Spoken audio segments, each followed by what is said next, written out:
ನಮಸ್ಕಾರ, ಶುಭೋದಯ, ಶುಭ ಮುಂಜಾನೆ ಪ್ರೀತಿಯ ವಿದ್ಯಾರ್ಥಿಗಳಿಗೆ, ಶಾಲಾ ಶಿಕ್ಷಕರಿಗೆ ಹಾಗೂ ಶಾಲಾ ಸಿಬ್ಬಂದಿ ವರ್ಗದವರಿಗೆ ನಿಮ್ಮೆಲ್ಲರಿಗೂ ಇವತ್ತಿನ ವಿಜ್ಞಾನದ ತರಗತಿಗೆ ಆತ್ಮೀಯವಾದಂತಹ ಸ್ವಾಗತ ಕೋರ್ತಾ ಇದ್ದು ನಾನು ನಿಮ್ಮ ವಿಜ್ಞಾನದ ಶಿಕ್ಷಕಿ ಅಶ್ವಿತಾ ಮಲ್ನಾಡ್. ಪ್ರಿಯ ವಿದ್ಯಾರ್ಥಿಗಳೇ, ನಾವು ಜೀವಕ್ರಿಯೆಗಳು ಈ ಒಂದು ಪಾಠವನ್ನ ಹೋದ್ ಕ್ಲಾಸ್ ನಲ್ಲಿ ತಿಳ್ಕೊಂತಾ ಹೋಗ್ತಾ ಇದ್ವಿ. ಜೀವಕ್ರಿಯೆಗಳು ನಮ್ಮ ವಿಜ್ಞಾನದ ತರಗತಿಯಲ್ಲಿ ಇರುವಂತಹ ಒಂದು ದೊಡ್ಡದಾದಂತಹ ಬೃಹತ್ತಾಕಾರದ ಚಾಪ್ಟರ್ ಇದು. ಒಂದು ಬ್ಯಾನಿಯನ್ ಟ್ರೀ, ಆಲದ ಮರದ ಸರದ ಒಂದು ಪಠ್ಯ ಇದು ಅಂತಾನೆ ಹೇಳ್ಬಹುದು. ಹಾಗೆ ಬಹಳಷ್ಟು ವಿಷಯಗಳನ್ನ ಕೂಡ ನಾವು ಈ ಒಂದು ಪಾಠದಿಂದ ಕಲಿತಾ ಹೋಗ್ಬಹುದು. ಸೊ ಹೋದ್ ಕ್ಲಾಸ್ ನಲ್ಲಿ ಸ್ವಪೋಷಕ ಪೋಷಣ ವಿಧಾನ, ಪರಪೋಷಕ ಪೋಷಕ ವಿಧಾನ ಮತ್ತು ಈ ಜಠರದಲ್ಲಿ ಹೇಗೆ ಆಮ್ಲ ಇರುತ್ತೆ ಮತ್ತೆ ಜೀರ್ಣ ಹೇಗಾಗುತ್ತೆ, ಅವುಗಳ ಕಿಣ್ವಗಳು, ಇವುಗಳೆಲ್ಲದ ಬಗ್ಗೆ ನಾವು ಮಾತಾಡ್ತಾ ಹೋಗಿದ್ವಿ. ಈಗ ಬಹಳ ಒಂದು ಮುಖ್ಯವಾದಂತಹ ಪ್ರಕ್ರಿಯೆ, ನಮ್ಮ ದೇಹದಲ್ಲಿ ಗ್ಲೂಕೋಸ್ ವಿಭಜನೆ ಅನ್ನೋದು ಹೇಗಾಗುತ್ತೆ ಅನ್ನೋದ್ರ ಬಗ್ಗೆ ತಿಳ್ಕೊಂತಾ ಹೋಗೋಣ. ಯಾವಾಗ್ಲೂ ಯಾವುದೇ ಒಂದು ಪಾಠವನ್ನ ಶುರು ಮಾಡ್ತಿರ್ಬೇಕಾದ್ರೆ ಅಥವಾ ವಿಷಯಗಳನ್ನ ನಾವು ಕಲಿಯಕ್ಕೆ ಹೋಗ್ಬೇಕಾದ್ರೆ ಒಂದು ಸ್ವಗತ ಅಂತ ಇರುತ್ತೆ ಅಲ್ವಾ, ಒಂದು ಇಂಟ್ರೊಡಕ್ಷನ್ ಅಂತ ಇರುತ್ತೆ. ಸೊ ಆ ಇಂಟ್ರೊಡಕ್ಷನ್ ಇವತ್ತಿನ ಈ ಒಂದು ಗ್ಲೂಕೋಸ್ ವಿಭಜನೆಗೆ ಉಸಿರಾಟ ಅಂತ ಹೇಳ್ಬಹುದು. ರೆಸ್ಪಿರೇಷನ್ ಏನಂತ ಕರಿತೀವಿ, ಇನ್ಹೇಲ್ ಉಸಿರನ್ನ ಇನ್ಹೇಲ್, ಉಚ್ಛ್ವಾಸ ಎಕ್ಸ್ಹೇಲ್, ನಿಶ್ವಾಸ, ಏನ್ ಈ ಪ್ರಕ್ರಿಯೆ, ಉಸಿರಾಟ ಹೇಗೆ ಗ್ಲೂಕೋಸ್ ವಿಭಜನೆಗೆ ಕಾರಣ ಆಗ್ತಾ ಬರುತ್ತೆ. ಸೊ ಇವೆಲ್ಲದರ ಬಗ್ಗೆ ಇವತ್ತಿನ ಕ್ಲಾಸ್ ನಲ್ಲಿ ನಾವು ತಿಳ್ಕೊಂತಾ ಹೋಗೋಣ. ಬಹಳ ಆಸಕ್ತಿದಾಯಕವಾಗಿರುವಂತಹ ಕೌತುಕತೆಯನ್ನು ಉಂಟು ಮಾಡುವಂತಹ ಒಂದು ಕ್ಲಾಸ್ ಇವತ್ತಿಂದು ಅಂತಾನೆ ಹೇಳಬಹುದು. ಉಸಿರಾಟ ಮೊದಲನೇದಾಗಿ. ಈಗ ಉಸಿರಾಟ ಅಂತ ಹೇಳಿದ್ರೆ ಏನು? ನಾವೆಲ್ಲರೂ ಉಸಿರಾಡ್ತಾ ಇದೀವಿ. ಒಬ್ಬ ಮನುಷ್ಯ ಬದುಕಿದಾನ ಅಥವಾ ಅವನು ತೀರ್ಕೊಂಡಿದಾನ ಅನ್ನೋದು ನಮ್ಗೆ ಹೇಗ್ ಗೊತ್ತಾಗುತ್ತೆ? ಅವನ ಉಸಿರಾಟದಲ್ಲಿ. ಈಗ ಒಬ್ಬ ಮನುಷ್ಯನನ್ನ ನಾವು ಡೆಡ್, ಆತ ಇಲ್ಲ ಅನ್ನೋದು ಹೇಗೆ ನಾವು ಕಂಡಿಡಿತೀವಿ? ಆತನ ಉಸಿರಾಟದ ಚರ್ಯೆಯ ಮೇಲೆಗೆ ಅಲ್ವಾ. ಉಸಿರಾಟ ಅಂತ ಹೇಳಿದ್ರೆ ಜೀವಿಗಳ ದೇಹದಲ್ಲಿ ಶಕ್ತಿ ಉತ್ಪಾದನೆಯನ್ನ ಒಳಗೊಳ್ಳುವ ಮೂಲಭೂತ ಜೀವಕ್ರಿಯೆ. ಉಸಿರಾಟ ಅಂದ್ರೆ ಏನು? ದಯವಿಟ್ಟು ನೋಟ್ ಮಾಡ್ಕೊಳ್ಳಿ. ನಿಮ್ಗೆ ವಿದ್ಯಾಶಕ್ತಿಗೆ ಅಂತ ಇಟ್ಕೊಂಡಿರುವಂತಹ ಪುಸ್ತಕದಲ್ಲಿ ದಯವಿಟ್ಟು ನೋಟ್ ಮಾಡ್ಕೊಳ್ಳಿ. ಉಸಿರಾಟ ಅಂತ ಹೇಳಿದ್ರೆ ಶಕ್ತಿ ಉತ್ಪಾದನೆ, ಶಕ್ತಿ ಉತ್ಪಾದನೆ, ಶಕ್ತಿ ಉತ್ಪಾದನೆಯನ್ನು ಒಳಗೊಳ್ಳುವಂತಹ ಮೂಲಭೂತ ಮೂಲಭೂತ ಜೀವಕ್ರಿಯೆಗೆ ಉಸಿರಾಟ ಅಂತ ಕರೀತಾರೆ. ಸೊ ಉಸಿರಾಟ ಅಂತ ಹೇಳಿದ್ರೆ ಶಕ್ತಿ ಉತ್ಪಾದನೆಯಾಗುವಂತಹದ್ದು. ಅರ್ಥ ಆಯ್ತಾ? ಈ ಪ್ರಕ್ರಿಯೆಯಲ್ಲಿ ಸಾಮಾನ್ಯವಾಗಿ ಜೈವಿಕ ಪದಾರ್ಥಗಳು ಅಂದ್ರೆ ಬಯೋಲಾಜಿಕಲ್ ಆಗಿ ಇರುವಂತಹ ಪದಾರ್ಥಗಳು, ಜೈವಿಕ ಪದಾರ್ಥಗಳು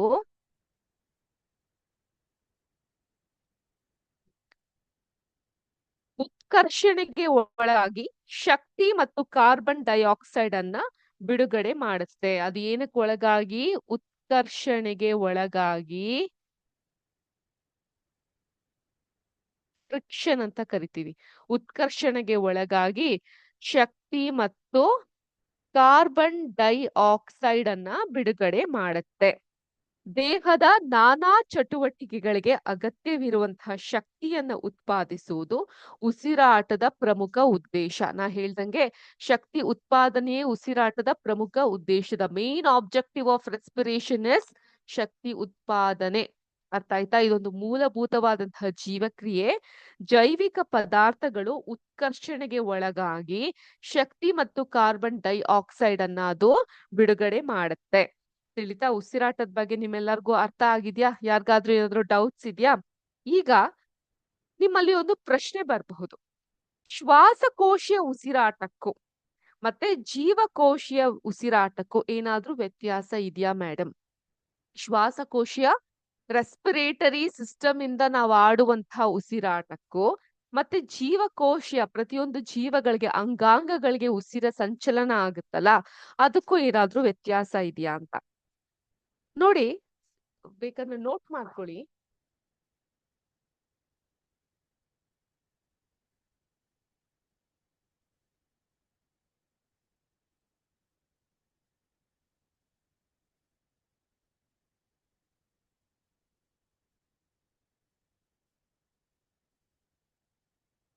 ಶ್ವಾಸಕೋಶೀಯ ಉಸಿರಾಟ ಏನಿರುತ್ತೆ ಅದು ಕೇವಲ ಒಂದು ಭೌತಿಕ ಪ್ರಕ್ರಿಯೆ.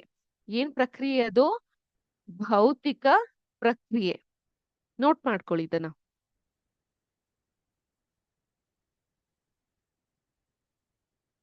ಭೌತಿಕ ಪ್ರಕ್ರಿಯೆ. ಈ ಪ್ರಕ್ರಿಯೆಯಲ್ಲಿ ಹೊರಗಿನ ಪರಿಸರದಿಂದ ಆಕ್ಸಿಜನ್ ಅನ್ನ ಶ್ವಾಸಕೋಶದ ಒಳಕ್ಕೂ ಕಾರ್ಬನ್ ಡೈಆಕ್ಸೈಡ್ ಅನ್ನ ಶ್ವಾಸಕೋಶದಿಂದ ಹೊರಗಿನ ಪರಿಸರಕ್ಕೂ ಕಳಿಸಲಾಗುತ್ತೆ. ಈ ಶ್ವಾಸಕೋಶೀಯ ರೆಸ್ಪಿರೇಟರಿ ಸಿಸ್ಟಮ್ ನಲ್ಲಿ ಹೊರಗಿನ ಪರಿಸರದಿಂದ ಆಕ್ಸಿಜನ್ ಆಮ್ಲವನ್ನ ಮತ್ತೆ ಒಳಗಿನ ಪರಿಸರದಿಂದ ಹೊರಗೆ ಕಾರ್ಬನ್ ಡೈಆಕ್ಸೈಡ್ ಅನ್ನ ಬಿಡುಗಡೆ ಮಾಡ್ಲಿಕ್ಕೆ ಆಗತ್ತೆ. ಸೊ ಇನ್ಹೇಲ್ ಉಚ್ಛ್ವಾಸ ಮಾಡ್ಬೇಕಾದ್ರೆ ಆಮ್ಲಜನಕ, ನಿಶ್ವಾಸ ಮಾಡ್ಬೇಕಾದ್ರೆ ಕಾರ್ಬನ್ ಡೈಆಕ್ಸೈಡ್ ನ ಹೊರಗಡೆ ಕಳಿಸ್ಲಿಕ್ಕೆ ಆಗತ್ತೆ. ಈ ಪ್ರಕ್ರಿಯೆಯಲ್ಲಿ ಶ್ವಾಸಕೋಶದ ಒಳಗೆ ತೆಗೆದುಕೊಂಡಿರುವಂತಹ ಗಾಳಿಯಲ್ಲಿರುವ ಆಕ್ಸಿಜನ್ ರಕ್ತಕ್ಕೆ ಹೋಗುತ್ತದೆ ಮತ್ತು ರಕ್ತದಲ್ಲಿ ಇರುವಂತಹ ಕಾರ್ಬನ್ ಡೈಆಕ್ಸೈಡ್ ಅನ್ನ ಶ್ವಾಸಕೋಶದ ಒಳಗೆ ತೆಗೆದುಕೊಂಡು ಹೊರಗಿನ ಪರಿಸರಕ್ಕೆ ಕಳುಹಿಸಲಾಗುತ್ತೆ.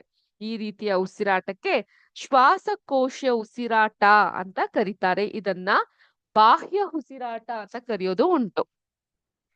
ಬಾಹ್ಯ ಉಸಿರಾಟ ಅಂತ ಕರೆಯೋದು ಉಂಟು. ಅರ್ಥ ಆಯ್ತಾ? ಈಗೆಲ್ಲರೂ ಒಂದು ನಿಮಿಷ ಸೈಲೆಂಟ್ ಆಗಿ. ಸೊ ಎಲ್ಲರೂ ಸ್ಟ್ರೈಟ್ ಆಗಿ ಕುತ್ಕೊಳ್ಳಿ, ಲಂಬಾಕಾರವಾಗಿ ಸೀದಾ ಕುತ್ಕೊಳ್ಳಿ. ಬೆನ್ನು ಮೂಳೆ ಸ್ಟ್ರೈಟ್ ಆಗಿರ್ಬೇಕು. ಕುತ್ಕೊಂಡ್ರ? ಕುತ್ಕೊಂಡಾಗ ದೀರ್ಘವಾದಂತಹ ಉಸಿರನ್ನ ತೆಗೆದುಕೊಳ್ಳಿ. ಹೊಟ್ಟೆ ತುಂಬಾ ಗಾಳಿಯನ್ನ ತೆಗೆದುಕೊಂಡು ನಾಭಿವರೆಗೂ ತೆಗೆದುಕೊಳ್ಳಿ. ಹೊಕ್ಕಳ ಭಾಗದವರೆಗೂ ಉಸಿರನ್ನ ತೆಗೆದುಕೊಳ್ಳಿ. ಹೀಗೆ ತೆಗ್ದ ಕೌಂಟ್ ಮಾಡಿ. 1 2 3 4 5. ಈಗ ಹೊಟ್ಟೆಯಿಂದ ಉಸಿರನ್ನ ಆಚೆ ಬಿಡಿ. 2 ಸಲ ರಿಪೀಟ್ ಮಾಡಿ ಇದೇ ರೀತಿ. 1 2 3 4 5. ಆಚೆ ಬಿಡಿ. ಪುನಃ ರಿಪೀಟ್ ಮಾಡಿ. 1 2 3 4 5. ಆಚೆ ಬಿಡಿ. ಓಕೆ. ಸೊ ಹೇಗ್ ಅನ್ಸ್ತಾ ಇದೆ? ಈಗ ಸ್ವಲ್ಪ ನಿರಾಳ ಅನ್ಸುತ್ತೆ ಅಲ್ವಾ? ಸೊ ಏನಾಗ್ತಾ ಇದೆ, ಹೊರಗಡೆ ಇರುವಂತಹ ಆಮ್ಲಜನಕ ಏನಿದೆ ಅದನ್ನ ನೀವು ದೇಹದ ಒಳಗೆ ತೆಗೆದುಕೊಂಡು ಹೋಗ್ತಾ ಇದ್ದೀರಾ. ಸೊ ಈ ಒಂದು ಆಮ್ಲಜನಕ ನಿಮ್ಮ ದೇಹದ ಒಳಗೆ ಹೋಗಿ ರಕ್ತದೊಂದಿಗೆ ಬೆರೆಯುತ್ತೆ. ಆಕ್ಸಿಜನ್, ಆಮ್ಲಜನಕ ಶ್ವಾಸಕೋಶಕ್ಕೆ ಹೋಗಿ ಅಲ್ಲಿಂದ ರಕ್ತದೊಂದಿಗೆ ಬೆರೆಯುತ್ತೆ. ಅದೇ ರೀತಿ ನಾನು ನಿಮ್ಗೆ ಕೌಂಟ್ ಹೇಳಿದೆ. 1 2 3 4 5. 5 ಕೌಂಟ್ ವರ್ಗು ದೇಹದ ಒಳಗೆ ಇದ್ದು ತದನಂತರ ರಕ್ತದಲ್ಲಿ ಇರುವಂತಹ ಕಾರ್ಬನ್ ಡೈಆಕ್ಸೈಡ್ ಅಂಶ ಏನಿದೆ ಅದು ಮತ್ತೆ ಶ್ವಾಸಕೋಶದ ಒಳಗೆ ಹೋಗಿ ವಾಪಸ್ಸು ಆಚೆ ಹೋಗುತ್ತೆ. ಸೊ ಈ ಒಂದು ಪ್ರಕ್ರಿಯೆಗೆ ನಾವು ಏನಂತ ಹೇಳ್ತೀವಿ? ಶ್ವಾಸಕೋಶದ ಒಳಗೆ ನಡೆಯುವಂತಹ ಶ್ವಾಸಕೋಶೀಯ ಉಸಿರಾಟ ಅಂತ ಕರಿತೀವಿ. ಏನಂತ ಕರಿತೀವಿ? ಶ್ವಾಸಕೋಶೀಯ ಉಸಿರಾಟ ಅಂತ ಕರಿತೀವಿ. ಅರ್ಥ ಆಗ್ತಾ ಇದೆಯಾ? ಈಗ ಜೀವಕೋಶೀಯ ಉಸಿರಾಟ ಅಂದ್ರೆ ಏನು ಮೇಡಮ್? ಶ್ವಾಸಕೋಶೀಯ ಅರ್ಥ ಆಯ್ತು, ಉಸಿರನ್ನ ತೆಗೆದುಕೊಳ್ಳೋದು, ಅದರಿಂದ ಅದು ಶ್ವಾಸಕೋಶಕ್ಕೆ ಹೋಗುತ್ತೆ. ಶ್ವಾಸಕೋಶದಿಂದ ನೋಡಿ ಸಿಂಪಲ್ ಆಗಿ ಹೇಳ್ತೀನಿ. ಈಗ ನೋಡಿ, ಉಸಿರಾಟ ಏನು ಹೊರಗಡೆಯಿಂದ ತೆಗೆದುಕೊಂತೀರಾ, ಅದು ನಮ್ಮ ಶ್ವಾಸಕೋಶದ ಒಳಗೆ ಹೋಗುತ್ತೆ. ಅಲ್ಲಿಂದ ಅದು ರಕ್ತಕ್ಕೆ ಸೇರುತ್ತೆ. ಅದೇ ರೀತಿ ಎಕ್ಸೇಲ್ ಅಲ್ಲಿ ರಕ್ತದಿಂದ ಶ್ವಾಸಕೋಶಕ್ಕೆ ಕಾರ್ಬನ್ ಡೈಆಕ್ಸೈಡ್ ಹೋಗುತ್ತೆ. ಕಾರ್ಬನ್ ಡೈಆಕ್ಸೈಡ್ ಇಂದ ಆಚಿನ ವಾತಾವರಣ ಅಥವಾ ಅಟ್ಮಾಸ್ಫಿಯರ್ಗೆ ಹೋಗಿ ಅದು ಸೇರುತ್ತೆ. ಈಗ ಜೀವಕೋಶೀಯ ಉಸಿರಾಟ ಅಂದ್ರೆ ಏನು? ಇಲ್ಲಿವರೆಗೂ ನಿಮ್ಗೆ ಶ್ವಾಸಕೋಶೀಯ ಉಸಿರಾಟ ಅರ್ಥ ಆಗಿದೆ ಅಂತ ನಾನು ಭಾವಿಸ್ತೀನಿ. ಹಾಗಾದ್ರೆ ಜೀವಕೋಶೀಯ ಉಸಿರಾಟ ಅಂತ ಹೇಳಿದ್ರೆ ಏನು?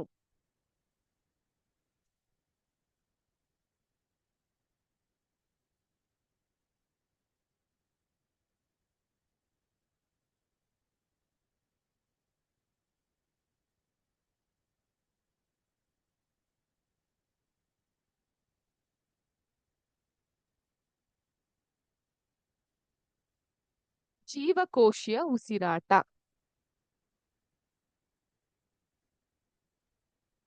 ಜೀವಕೋಶೀಯ ಉಸಿರಾಟ ಅಂತ ಹೇಳಿದ್ರೆ ಇದು ಜೀವ ರಾಸಾಯನಿಕ ಪ್ರಕ್ರಿಯೆ. ನಾನು ಆಗ್ಲೇ ಶ್ವಾಸಕೋಶೀಯ ಉಸಿರಾಟಕ್ಕೆ ಏನ್ ಹೇಳಿದ್ದೆ? ಅದೊಂದು ಭೌತಿಕ ಪ್ರಕ್ರಿಯೆ ಅಂತ ಹೇಳಿದ್ದೆ. ಜೀವಕೋಶೀಯ ಉಸಿರಾಟ ಅಂತ ಹೇಳಿದ್ರೆ ಅದು ಬಂದು ಜೀವ ರಾಸಾಯನಿಕ ಕ್ರಿಯೆ ಅಂತ ಅರ್ಥ.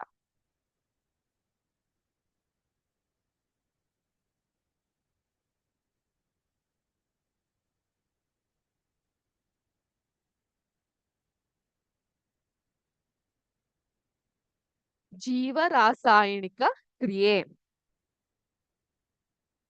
ಈ ಒಂದು ಪ್ರಕ್ರಿಯೆಯಾಗಿದ್ದು ಈ ಪ್ರಕ್ರಿಯೆಯಲ್ಲಿ ದೇಹದ ಎಲ್ಲ ಜೀವಂತ ಜೀವಕೋಶಗಳಲ್ಲಿ ವೆರಿ ಇಂಪಾರ್ಟೆಂಟ್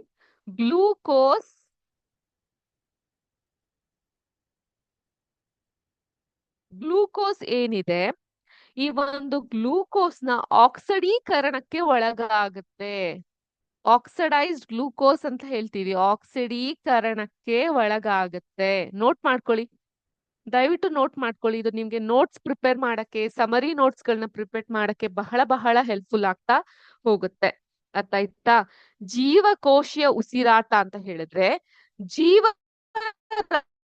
ರಾಸಾಯನಿಕ ಕ್ರಿಯೆ ಇದೊಂದಾಗಲಿ ದೇಹದಲ್ಲಿ ಇರುವಂತಹ ಪ್ರತಿಯೊಂದು ಜೀವಂತ ಅಂದ್ರೆ ಬದುಕಿರುವಂತಹ ಜೀವಕೋಶ, ಡೆಡ್ ಸೆಲ್ಸ್ ಅಲ್ಲ, ಬದುಕಿರುವಂತಹ ಜೀವಕೋಶಗಳಲ್ಲಿ ಗ್ಲೂಕೋಸ್ ಆಕ್ಸಿಡೀಕರಣಕ್ಕೆ ಒಳಗಾಗಿ ಶಕ್ತಿ ಬಿಡುಗಡೆಯಾಗುತ್ತೆ.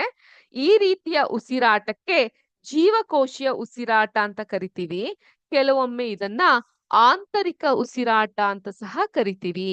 ಈಗ ಡಿಫ್ರೆನ್ಸಿಯೇಷನ್ ನೀವೇ ಮಾಡ್ಕೊಂತಾ ಹೋಗಿ. ಶ್ವಾಸಕೋಶೀಯ ಉಸಿರಾಟ ಒಂದು ಭೌತಿಕ ಕ್ರಿಯೆ, ಆದ್ರೆ ಜೀವಕೋಶೀಯ ಉಸಿರಾಟ ಒಂದು ಜೀವರಾಸಾಯನಿಕ ಕ್ರಿಯೆ.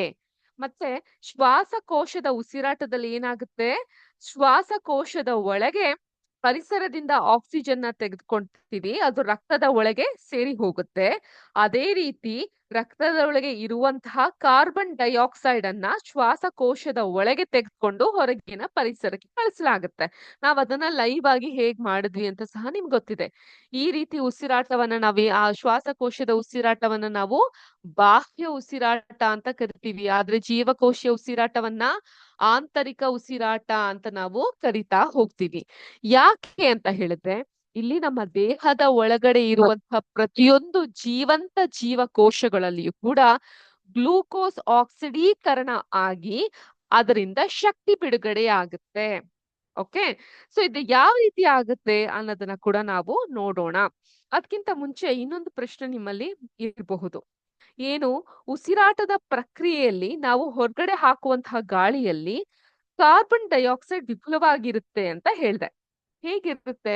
ಒಂದು ಎಕ್ಸ್ಪೆರಿಮೆಂಟ್ ಮೂಲಕ ನೋಡೋಣ. ಒಂದು ಎಕ್ಸ್ಪೆರಿಮೆಂಟ್ ಮಾಡಿ ನೋಡೋಣ ಅದಕ್ಕೆ.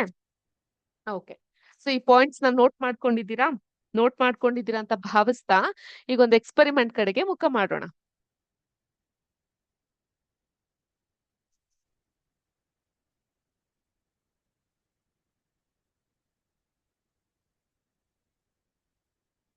ಎರಡು ಪ್ರಮಾಣದಲ್ಲಿ ಆಗಷ್ಟೇ ತಯಾರಿಸಿದಂತಹ ಸುಣ್ಣದ ತಿಳಿನೀರನ್ನ ಸಮ ಪ್ರಮಾಣದಲ್ಲಿ ತೆಗೆದುಕೊಬೇಕಾಗತ್ತೆ.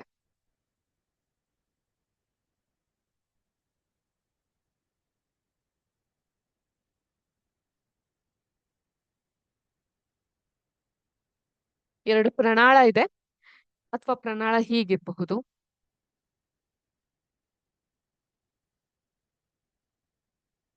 ಓಕೆ, ಎರಡು ಪ್ರಣಾಳದಲ್ಲಿ ಆಗಷ್ಟೇ ತಯಾರಿಸಂತಹ ಸುಣ್ಣದ ತಿಳಿ ನೀರನ್ನ ಸಮ ಪ್ರಮಾಣದಲ್ಲಿ ಈಕ್ವಲ್ ಡೆನ್ಸಿಟಿಯಲ್ಲಿ ತೆಗೆದುಕೊಂಡಿದ್ದೀರಾ.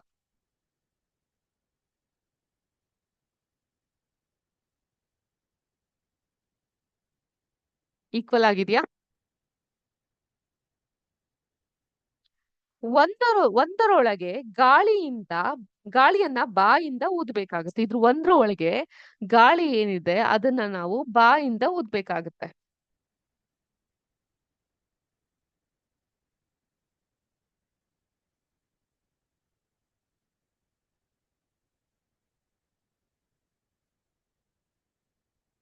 ಅರ್ಥ ಆಯ್ತಾ? ಗಾಳಿಯನ್ನ ಬಾಯಿಂದ ಊದ್ಬೇಕಾಗತ್ತೆ. ಇನ್ನೊಂದು ಪ್ರಣಾಳದೊಳಗೆ ಪಿಚಕಾರಿಯ ಸಹಾಯದಿಂದ ಗಾಳಿಯನ್ನ ಹಾಯಿಸ್ಬೇಕಾಗುತ್ತೆ. ಪಿಚಕಾರಿ ಹೇಗಿರುತ್ತೆ?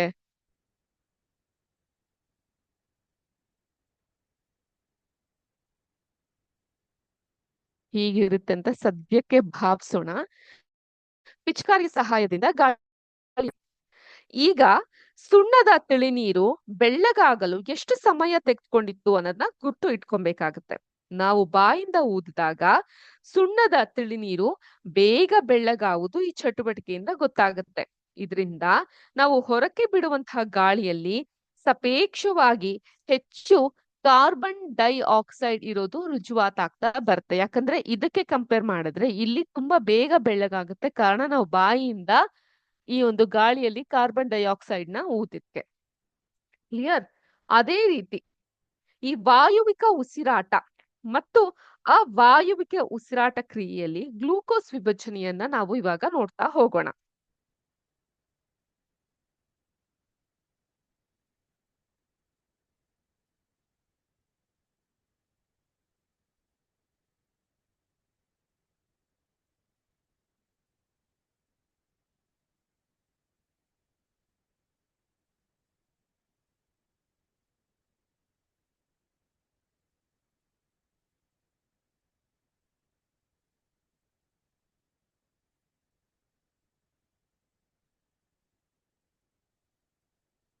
ಗ್ಲೂಕೋಸ್ ವಿಭಜನೆ ನೋಡಿ, ಜೀವಿಗಳ ದೇಹದ ಜೀವಕೋಶಗಳಲ್ಲಿ 3 ಬೇರೆ ಬೇರೆ ಮಾರ್ಗಗಳಲ್ಲಿ ಗ್ಲೂಕೋಸಿನ ಉತ್ಕರ್ಷಣೆ ಆಗಿ ಶಕ್ತಿ ಬಿಡುಗಡೆ ಆಗುತ್ತೆ.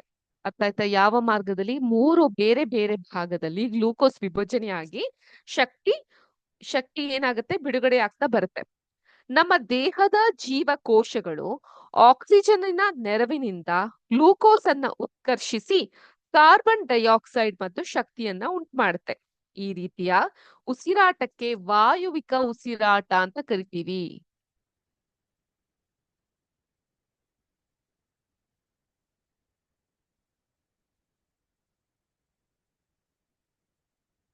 ಬರಬಹುದು ಪ್ರಶ್ನೆ, ವಾಯುವಿಕ ಉಸಿರಾಟ ಅಂತ ಹೇಳಿದ್ರೆ ಏನು?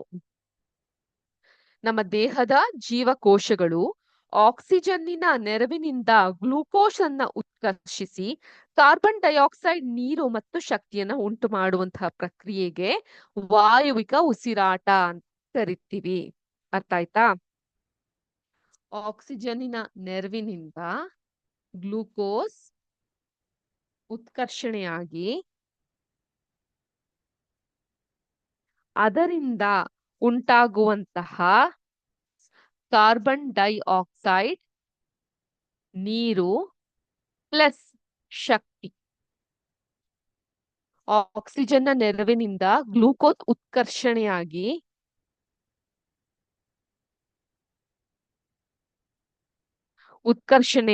ಅದರಿಂದ ಬಿಡುಗಡೆಯಾಗುವಂತಹ ಕಾರ್ಬನ್ ಡೈಆಕ್ಸೈಡ್, ನೀರು ಮತ್ತು ಶಕ್ತಿ, ಇದನ್ನ ನಾವು ವಾಯುವಿಕ ಉಸಿರಾಟ ಅಂತ ಕರಿತೀವಿ. ಏನಂತ ಕರಿತೀವಿ? ವಾಯುವಿಕ ಉಸಿರಾಟ.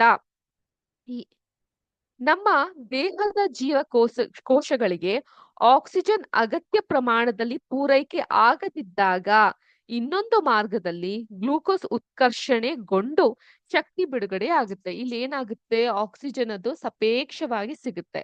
ಆದ್ರೆ ಇಲ್ಲಿ ಆಕ್ಸಿಜನ್ ಅನ್ನೋದು ಸಿಗದೇ ಇದ್ದಾಗ, ಅಂದ್ರೆ ಸಂಪೂರ್ಣವಾಗಿ ಅನುಪಸ್ಥಿತಿಯಲ್ಲ, ಸಾಪೇಕ್ಷವಾಗಿ ಸಿಗದೇ ಇದ್ದಾಗ ಅಂತ ಸಮಯದಲ್ಲೂ ಕೂಡ ಗ್ಲೂಕೋಸ್ ಅನ್ನೋದು ಉತ್ಪತ್ತಿಯಾಗಿ ಗ್ಲೂಕೋಸ್ ಏನಿದೆ ಅದು ಉತ್ಕರ್ಷಿಸಿ ಶಕ್ತಿ ಬಿಡುಗಡೆ ಆಗುತ್ತೆ. ಕೆಲವು ಜೀವಿಗಳು ಆಕ್ಸಿಜನ್ ಅನ್ನ ಉಪಯೋಗಿಸಿಕೊಳ್ಳದೆ ಗ್ಲೂಕೋಸ್ ಅನ್ನ ಉತ್ಕರ್ಷಿಸಿ ಶಕ್ತಿ ಉತ್ಪಾದಿಸುತ್ತೆ. ಈ ಪ್ರಕ್ರಿಯೆಗೆ ಅವಾಯುವಿಕೆ ಉಸಿರಾಟ ಅಂತ ಕರಿತೀವಿ.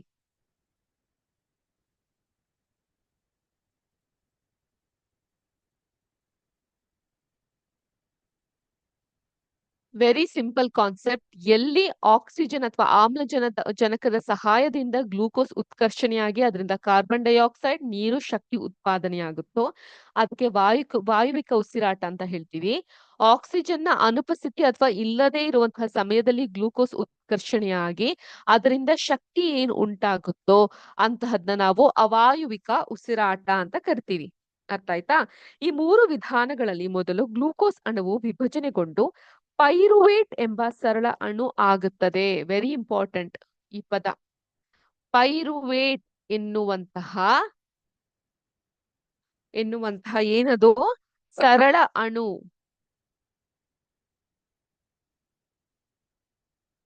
ಆಟಮ್ ಇದೊಂದು ಪೈರುವೇಟ್ ಅನ್ನೋದು ಒಂದು ಉತ್ಪಾದನೆಯಾಗುತ್ತೆ.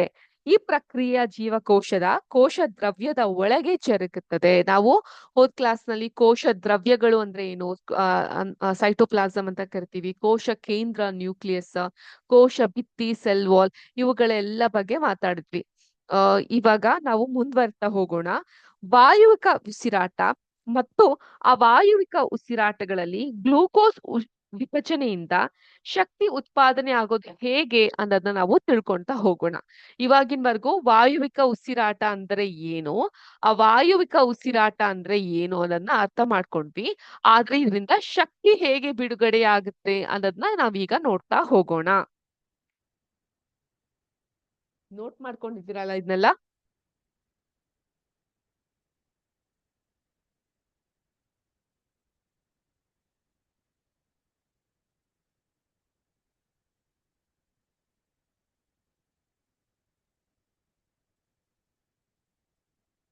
ಈಗ ಜೀವಿಗಳಲ್ಲಿ ಈ ಗ್ಲೂಕೋಸಿನ ಉತ್ಕರ್ಷಣೆ ಸಾಮಾನ್ಯವಾಗಿ 3 ರೀತಿಲಿ ಕಂಡು ಬರುತ್ತೆ ಅಂತ ನಾ ಆಗ್ಲೇ ಹೇಳಿದ್ದೆ.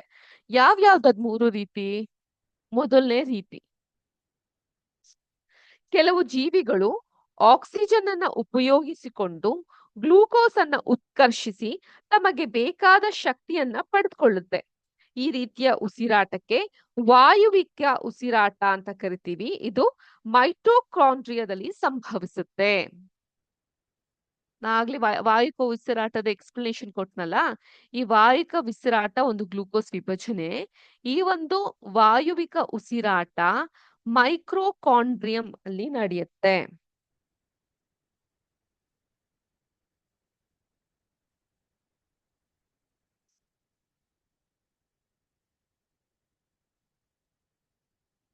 ಮೈಟೋಕಾಂಡ್ರಿಯಾದಲ್ಲಿ ನಡೆಯುತ್ತೆ.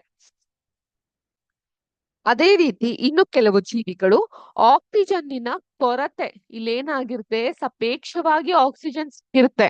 ಆದ್ರೆ ಎರಡನೇ ಕೇಸಲ್ಲಿ ಏನಾಗುತ್ತೆ, ಕೆಲವು ಜೀವಿಗಳು ಆಕ್ಸಿಜನ್ನಿನ ಕೊರತೆ ಇರುವಾಗ ಬೇರೊಂದು ಮಾರ್ಗದಲ್ಲಿ, ಬೇರೆ ಯಾವುದೋ ಒಂದು ಆಲ್ಟರ್ನೇಟಿವ್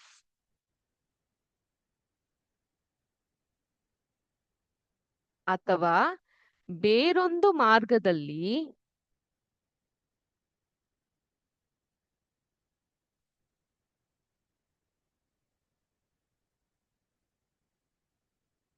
ಗ್ಲೂಕೋಸ್ ಅನ್ನ ಉತ್ಕರ್ಷಿಸಿ ಲ್ಯಾಕ್ಟಿಕ್ ಆಮ್ಲವನ್ನ ಉತ್ಪಾದಿಸಿದ್ರ ಜೊತೆಗೆ ಶಕ್ತಿಯನ್ನ ಪಡೆಯುತ್ತದೆ. ಸೊ ಗ್ಲೂಕೋಸ್ ವಿಭಜನೆಯಲ್ಲಿ ಅದು ಲ್ಯಾಕ್ಟಿಕ್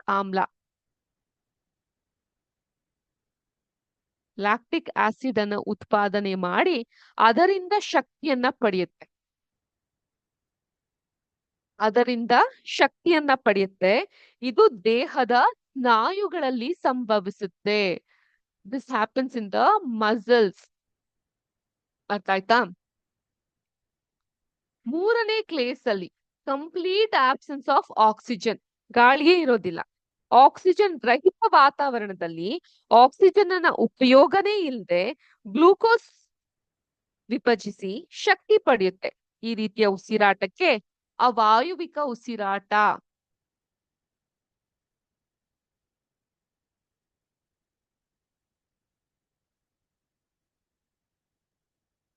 ಅವಾಯುವಿಕ ಉಸಿರಾಟ ಅಂತ ಕರಿತೀವಿ. ಇದು ಈಸ್ಟ್ ಮತ್ತು ಕೆಲವು ಬ್ಯಾಕ್ಟೀರಿಯಾಗಳಂತಹ ಜೀವಿಗಳಲ್ಲಿ ಕಂಡು ಬರುತ್ತೆ. ಎಲ್ಲಿ ಕಂಡು ಬರುತ್ತೆ? ಈಸ್ಟ್ ಕೇಳಿದ್ದೀರಾ? ಕೇಕು, ಬಿಸ್ಕೆಟ್, ಬ್ರೆಡ್ ಇವೆಲ್ಲ ಇಷ್ಟನಾ? ಅವುಗಳ ತಯಾರಿಯಲ್ಲಿ ಬಳಸ್ತೀವಿ ಈಸ್ಟ್ ಮತ್ತು ಕೆಲವೊಂದು ಬ್ಯಾಕ್ಟೀರಿಯಾಗಳಲ್ಲಿ ಈ ರೀತಿಯಾಗಿ ನಡೆಯುತ್ತೆ. ಅರ್ಥ ಆಯ್ತಾ? ಬಹಳ ಇಂಪಾರ್ಟೆಂಟ್. ಈ ಒಂದು ಗ್ಲೂಕೋಸ್ ವಿಭಜನೆಯ 3 ರೀತಿಯಲ್ಲಿ ಆಗ್ತಾ ಹೋಗುತ್ತೆ. ಒಂದು ವಾಯುಕ ಉಸಿರಾಟ, ಎಲ್ಲಿ ಗಾಳಿಯನ್ನ ಸಹಾಯವನ್ನ ಪಡೆದುಕೊಂಡು ಗ್ಲೂಕೋಸ್ ಅಲ್ಲಿ ಉತ್ಕರ್ಷಣೆಗೆ ಒಳಗಾಗಿ ತದನಂತರ ಕಾರ್ಬನ್ ಡೈಆಕ್ಸೈಡ್, ನೀರು H2O ಮತ್ತೆ ಶಕ್ತಿಯನ್ನ ಉತ್ಪಾದನೆ ಮಾಡುತ್ತೆ. ಇದು ಮೈಟೋಕಾಂಡ್ರಿಯಾದಲ್ಲಿ ನಡೆಯುವಂತಹದ್ದು. ಅದೇ ರೀತಿ ಆಕ್ಸಿಜನ್ ಅಥವಾ ಆಕ್ಸಿಜನ್ ನ ಕೊರತೆ ಇದ್ದಂತಹ ಸಂದರ್ಭದಲ್ಲಿ ಆಲ್ಟರ್ನೇಟಿವ್ ಅಥವಾ ಬೇರೊಂದು ಮಾರ್ಗದಲ್ಲಿ ಗ್ಲೂಕೋಸ್ ವಿಭಜನೆಗೊಂಡು ಲ್ಯಾಕ್ಟಿಕ್ ಆಮ್ಲ ಉತ್ಪಾದನೆಯಾಗಿ ಅದರಿಂದ ಶಕ್ತಿ ಉತ್ಪಾದನೆ ಆಗುತ್ತೆ. ಇದು ಸಾಮಾನ್ಯವಾಗಿ ಸ್ನಾಯುಗಳಲ್ಲಿ ನಡೆಯುತ್ತೆ. ಇನ್ನು ಅವಾಯುವಿಕ ಉಸಿರಾಟ ಅಂತ ಹೇಳಿದ್ರೆ ಸಂಪೂರ್ಣವಾದಂತಹ ಈ ಒಂದು ಆಮ್ಲಜನಕದ ಅನುಪಸ್ಥಿತಿಯಿಂದ, ಆಬ್ಸೆನ್ಸ್ ಆಫ್ ಆಕ್ಸಿಜನ್, ಗ್ಲೂಕೋಸ್ ವಿಭಜನೆಯಾಗಿ ಅದರಿಂದ ಶಕ್ತಿ ಹೊರಹೊಮ್ಮುತ್ತೆ. ಅದು ಈಸ್ಟ್ ಮತ್ತೆ ಕೆಲವೊಂದು ಬ್ಯಾಕ್ಟೀರಿಯಾದಲ್ಲಿ ಆಗುತ್ತೆ. ಸೊ ಈಗ ಎಕ್ಸಾಮ್ ದೃಷ್ಟಿಯಿಂದ ನೋಡೋದಾದ್ರೆ ನೀವು ಈ ರೀತಿ ಥಿಯೋರೆಟಿಕಲ್ ಆಗಿ ಸೈದ್ಧಾಂತಿಕವಾಗಿ ಬರೆಯೋದ್ಕಿಂತ ಒಂದು ಚಾರ್ಟ್ ಮೂಲಕ ಇದನ್ನ ಎಕ್ಸ್ಪ್ಲೇನ್ ಮಾಡಿದ್ರೆ ತುಂಬಾ ನೀಟಾಗಿ ನಿಮ್ಗೆ ಕೇಳುತ್ತೆ. ಅಂಡ್ ಇದು ಒಂದು ಮಸ್ಟ್ ಆನ್ಸರಬಲ್ ಕ್ವೆಶ್ಚನ್. ನಿಮ್ಗೆ ಈ ಕ್ವೆಶ್ಚನ್ ಎಕ್ಸಾಮ್ ಅಲ್ಲಿ ಬಂದೇ ಬರುತ್ತೆ. ಏನದು? ಜೀವಕೋಶಗಳಲ್ಲಿ ಗ್ಲೂಕೋಸ್ ವಿಭಜನೆಯಿಂದ ಶಕ್ತಿ ಬಿಡುಗಡೆಗೊಳ್ಳುವಂತಹ ವಿವಿಧ ಪ್ರಕ್ರಿಯೆಯನ್ನ ಚಿತ್ರಗಳ ಮೂಲಕ ತೋರಿಸಿ ಅಂತ ಕೇಳ್ತಾರೆ. ಆಗ ನೀವ್ ಏನ್ ಮಾಡ್ತೀರಾ? ಈ ರೀತಿಯಾದಂತಹ ಒಂದು ಚಾರ್ಟ್ ಅನ್ನ ಪ್ರಿಪೇರ್ ಮಾಡ್ಬೇಕಾಗತ್ತೆ.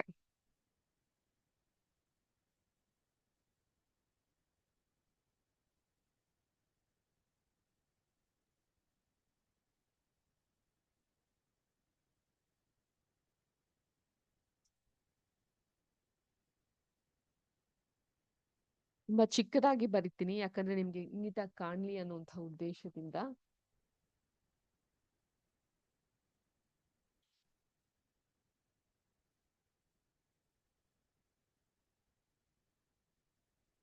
ಗ್ಲೂಕೋಸ್ ಅಲ್ಲಿ ಎಷ್ಟು ಕಾರ್ಬನ್ನಿನ ಅಣು ಇರುತ್ತೆ? 6 ಕಾರ್ಬನ್ನಿನ ಅಣು ಇರುತ್ತೆ ಅಲ್ವಾ? 6 ಆಟಮ್ಸ್ ಆಫ್ ಕಾರ್ಬನ್ ಇರುತ್ತೆ. ಇದು ಕೋಶ ದ್ರವ್ಯದಲ್ಲಿ ನಡೆಯುವಂಥದ್ದು. ಕೋಶ ದ್ರವ್ಯದಲ್ಲಿ ಪೈರುವೇಟ್, ಆಗ್ಲೇ ಹೇಳಿದ್ದೆ ಈ ಪದದ ಬಗ್ಗೆ. ಪೈರುವೇಟ್ ಅಂತ ಹೇಳಿದ್ರೆ ಅದೊಂದು ಸಣ್ಣ ಅಣು. ಪೈರುವೇಟ್. ಈ ಪೈರುವೇಟ್ಗೆ 3 ಕಾರ್ಬನ್ನಿನ ಅಣು ಬೇಕಾಗುತ್ತೆ. ಪ್ಲಸ್ ಶಕ್ತಿ. ಅರ್ಥ ಆಯ್ತಾ? ಗ್ಲೂಕೋಸ್ 6 ಕಾರ್ಬನ್ನಿನ ಅಣು ಇರುತ್ತೆ. ಇದು ಕೋಶ ದ್ರವ್ಯದ ಒಳಗೆ ಪೈರುವೇಟ್ ಅನ್ನುವಂತಹ ಒಂದು ಸಣ್ಣ ಅಣು, 3 ಕಾರ್ಬನ್ನಿನ ಅಣು ಇರುತ್ತೆ. ಅದರಿಂದ ಶಕ್ತಿ ಉತ್ಪಾದನೆ ಆಗುತ್ತೆ. ಇದು 3 ರೀತಿಯಲ್ಲಿ ಆಗ್ತಾ ಬರುತ್ತೆ.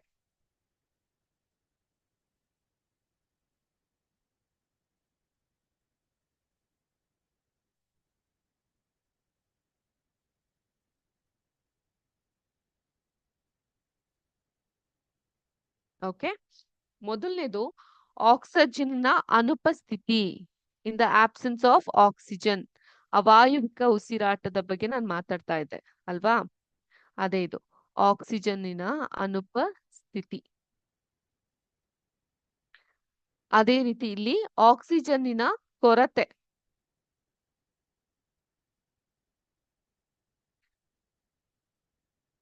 ಮತ್ತೆ ಆಕ್ಸಿಜನ್ನ ಉಪಸ್ಥಿತಿ, in the presence of oxygen. ಈ ರೀತಿಯಾಗಿರುತ್ತೆ. ಆಕ್ಸಿಜನ್ನ ಅನುಪಸ್ಥಿತಿ, ಕಂಪ್ಲೀಟ್ ಆಬ್ಸೆನ್ಸ್ ಆಫ್ ಆಕ್ಸಿಜನ್. ಆಕ್ಸಿಜನ್ನ ಕೊರತೆ ಒಂದು ಸ್ಕೇರ್ಸಿಟಿ ಇದ್ದಂತಹ ಸಂದರ್ಭದಲ್ಲಿ ಮತ್ತಿದು ಹೋಯ್ತು. ಆಕ್ಸಿಜನ್ನ ಉಪಸ್ಥಿತಿ, in the presence of oxygen ಏನೇನಾಗುತ್ತೆ ನೋಡೋಣ. ತುಂಬಾ ಇಂಪಾರ್ಟೆಂಟ್ ಇದು. ಈ ಒಂದು ಆಕ್ಸಿಜನ್ನ ಅನುಪಸ್ಥಿತಿ ಕೆಲವೊಂದು ಬ್ಯಾಕ್ಟೀರಿಯಾ ಮತ್ತೆ ಈಸ್ಟ್ ಗಳಲ್ಲಿ ಅಂತ ಹೇಳಿದ್ದೆ, ನೋಟ್ ಮಾಡ್ಕೊಳ್ಳಿ. ಇಲ್ಲಿ ಈಸ್ಟ್ ಏನಾಗುತ್ತೆ ಇಲ್ಲಿ ಅಂತ ಹೇಳಿದ್ರೆ, ಎಥನಾಲ್ ಪ್ಲಸ್ ಕಾರ್ಬನ್ ಡೈಆಕ್ಸೈಡ್, ಸ್ಥಳಾವಕಾಶದ ಕೊರತೆಯಿಂದ ಹೀಗ್ ಬರ್ತಾ ಇದ್ದೀನಿ, ಪ್ಲಸ್ ಶಕ್ತಿ. ಸೊ ಇದ್ರಲ್ಲಿ ಎಷ್ಟು ಕಾರ್ಬನ್ನಿನ ಅಣು ಇರುತ್ತೆ? ಎಷ್ಟಿದೆ? C2 ಕಾರ್ಬನ್ ಡೈಆಕ್ಸೈಡ್ 2 ಅಣು ಇರುತ್ತೆ ಅಲ್ವಾ? ಈ ರೀತಿಯಾಗಿ ಇರುತ್ತೆ. ಎಥನಾಲ್, ಕಾರ್ಬನ್ ಡೈಆಕ್ಸೈಡ್ ಪ್ಲಸ್ ಶಕ್ತಿ, 2 ಕಾರ್ಬನ್ನಿನ ಅಣು ಇರುತ್ತೆ. ಆಕ್ಸಿಜನ್ನ ಕೊರತೆ ಈ ಸಮಯದಲ್ಲಿ ನಾನು ಏನ್ ಹೇಳಿದ್ದೆ? ಲ್ಯಾಕ್ಟಿಕ್ ಆಮ್ಲ ಪ್ಲಸ್ ಶಕ್ತಿ. ಇಲ್ಲಿ 3 ಕಾರ್ಬನ್ನಿನ ಅಣು ಇರುತ್ತೆ. ಅರ್ಥ ಆಯ್ತಾ? ಇದು ನಮ್ಮ ಸ್ನಾಯುಗಳಲ್ಲಿ ನಡೆಯುವಂತಹದ್ದು. ಕೊನೆಗೆ ಆಕ್ಸಿಜನ್ನ ಉಪಸ್ಥಿತಿ ಇಲ್ಲಿ ನಾ ಆಗ್ಲೇ ಹೇಳ್ದಂಗೆ ಕಾರ್ಬನ್ ಡೈಆಕ್ಸೈಡ್, ನೀರು ಪ್ಲಸ್ ಶಕ್ತಿ ಇವುಗಳು ಇರುತ್ತೆ. ಇದು ಮೈಟೋಕಾಂಡ್ರಿಯಾದಲ್ಲಿ ನಡೆಯುವಂಥದ್ದು.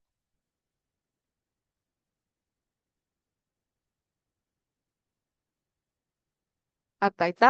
ಒಂದ್ ಸ್ವಲ್ಪ ಒಂದ್ 30 ಸೆಕೆಂಡ್ ತಗೊಂತೀನಿ ಟೈಮ್, ನೋಡ್ಕೊಳ್ಳಿ. ಇಲ್ಲಿ ಗ್ಲೂಕೋಸ್ ಕೋಶ ದ್ರವ್ಯದ ಒಳಗೆ ಪೈರುವೇಟ್ ಅನ್ನುವಂತಹ ಇಲ್ಲೊಂದು ಕಾರ್ಬನ್ ನ ಅಣು 6 ಇರುತ್ತೆ. ಇಲ್ಲಿ 3 ಕಾರ್ಬನ್ ಅಣು ಪ್ಲಸ್ ಶಕ್ತಿ ಇರುತ್ತೆ. ಇದನ್ನ 3 ರೀತಿಯಾಗಿ ವಿಭಜನೆಗೊಳಿಸಬಹುದು.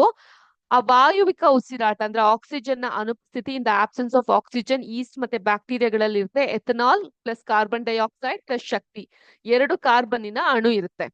ಆಕ್ಸಿಜನ್ ನ ಕೊರತೆ, ಸ್ಕೇರ್ಸಿಟಿ ಆಫ್ ಆಕ್ಸಿಜನ್, ಇದು ನಮ್ಮ ಸ್ನಾಯುಗಳಲ್ಲಿ ಸಂಭವಿಸುತ್ತೆ, ಇಂದ ಮಸಲ್ಸ್ ಸಂಭವಿಸುತ್ತೆ. ಲ್ಯಾಕ್ಟಿಕ್ ಆಮ್ಲ ಪ್ಲಸ್ ಶಕ್ತಿ, 3 ಕಾರ್ಬನ್ನಿನ ಅಣು ಇರುತ್ತೆ. ಕೊನೆಯದಾಗಿ ಮೈಟೋಕಾಂಡ್ರಿಯಾದಲ್ಲಿ ನಡೆಯುವಂತಹ ಆಕ್ಸಿಜನ್ ಉಪಸ್ಥಿತಿಯಲ್ಲಿ ಕಾರ್ಬನ್ ಡೈಆಕ್ಸೈಡ್ ಪ್ಲಸ್ ನೀರು ಪ್ಲಸ್ ಶಕ್ತಿ ಉತ್ಪಾದನೆ ಆಗುತ್ತೆ. ಸೊ ಇದಕ್ಕೆ ನಾವು ವಾಯುವಿಕ ಉಸಿರಾಟ ಅಂತ ಕರಿತೀವಿ. ಇದನ್ನ ಬೇಕಾದ್ರೆ ನೀವು ಬ್ರಾಕೆಟ್ ಅಲ್ಲಿ ಬರಬಹುದು, ಅವಾಯುವಿಕ ಉಸಿರಾಟ, ವಾಯುವಿಕ ಉಸಿರಾಟ. ಈ ರೀತಿಯಾಗಿ ನೀವು ಪ್ರಶ್ನೆಗೆ ಉತ್ತರಿಸಬಹುದು. ಆರಾಮಾಗಿ ಒಂದು 5 ಮಾರ್ಕ್ಸ್ ಅನ್ನ ಈ ಒಂದು ಪ್ರಶ್ನೆಯಿಂದ ನೀವು ಪಡ್ಕೊಂತಾ ಹೋಗ್ಬಹುದು. ತಿಳಿತಲ್ಲ ಮಕ್ಕಳೇ?